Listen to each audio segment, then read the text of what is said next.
Tim, a little bit of drama last week. Obviously, we're very pleased that the damage is not as extensive as we thought it might be here in Orlando, but what are your first impressions now that you're here?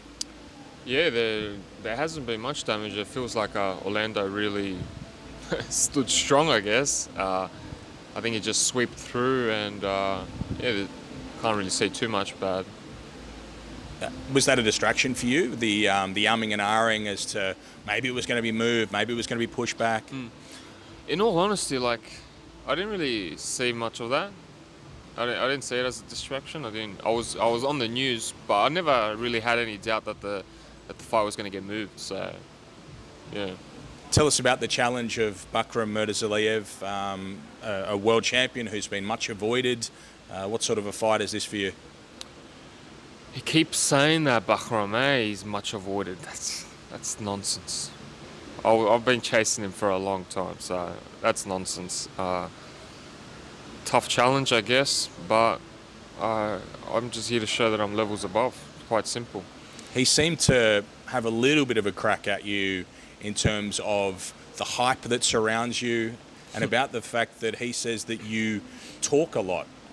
Did you have any response to those?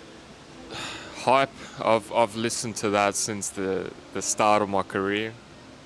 Not new.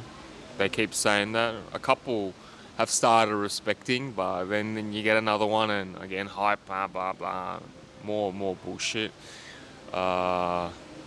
It is what it is, I guess. You know, what can I do? Me talking.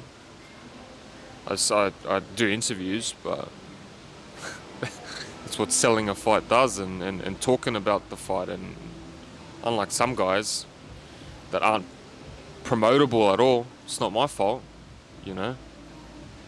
Is he one of those guys, do you think, that's not promotable? Looking at what he's done in his career, he's sort of had to go wherever he's been told. He's taken step-aside money a lot of times. Do you think that's cost him? Yeah, well, he's a step-aside fighter, clearly, you know. I'm here to take the biggest challenges, the hardest fights, the biggest fights, and create a legacy and make a shit ton of money. That's what I'm here for. Him on the other side, he's step aside money, this and that, and whatever, man. We're in two different worlds.